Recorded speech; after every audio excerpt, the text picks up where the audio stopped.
আমরা আমাদের ছোট ছোট বাচ্চাদেরকে, অনেকে আছে ছোট বাচ্চারা যদি নামাজ পড়তে না ওঠে, কোনো ভালো কাজ করতে বললে সেটা যদি না করতে চায়, মনে করেন কার্টুনে খারাপ জিনিস দেখছে বা কার্টুন দেখছে, আপনি বিরত রাখতে চান, অনেক অভিভাবক আছে বাচ্চাদেরকে এভাবে ভয় দেখায়, সাবধান করার চেষ্টা করে যে আল্লাহ গুনাহ দিবে, এই কাজ করিও না কেন, এটা করলে আল্লাহ গুনাহ দিবে, ওই কাজ করো কেন, ওই কাজ না করলে আল্লাহ নারাজ হবে।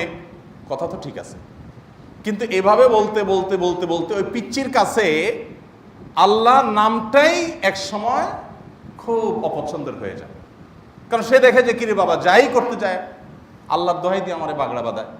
আমরা যদি এটাকে ভিন্নভাবে বলি, যদি বাচ্চাকে বলি যে বাবা যে আমি আমার বাসা করি, বাচ্চা নামাজ পড়তে উঠতে চায় না, ছোট মানুষ কাচুমুচু করে, বলি বাবা শয়তান জিতে যাবে, কিন্তু শয়তান জিতে যাবে, কিন্তু তোমাকে জিততে হবে, কষ্ট করো, হিম্মত করো, শয়তানকে হারাতে হবে।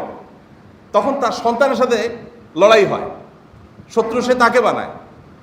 বাচ্চা কার্টুন দেখা ছাড়তেছে না, বাবা এটা দেখা যাবে না, এটা দেখলে শয়তান জিতে যাবে, কিন্তু শয়তানকে হারাতে হবে, শয়তান আমাদের শত্রু, তাকে খুশি করা যাবে না, তাকে জেতানো যাবে না, সে তোমার শেষ করতে চায়। শত্রু চিনাই না আমরা শত্রু বানাই আল্লাহ তাআলাকে।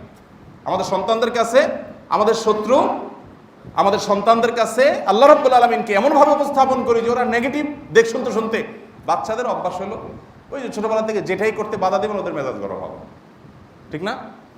কিছু করতে যায়, কিরে বাবা যেটাই ধরি কয় কি আল্লাহ নিষেধ করছে, যেটাই ধরি আল্লাহ নিষেধ কি বাচ্চার জন্য প্রযোজ্য আছে? আপনারা কে বলছে আল্লাহর ভয় দেখা যায় তারা এইভাবে সব সময় সব কিছুতে?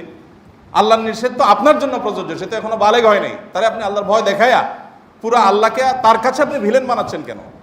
তো শয়তান মানুষ এবং জিন শয়তান উভয় সম্পর্কে সতর্ক থাকা, এই শিক্ষাটা হজ থেকে আমরা পাই। আর বহুবিধ শিক্ষা, অগণিত শিক্ষা হজ থেকে আমরা পাই। আল্লাহ রাব্বুল আলামিন হজের সেই শিক্ষাগুলো আমাদেরকে ধারণ করার তৌফিক দান করুন।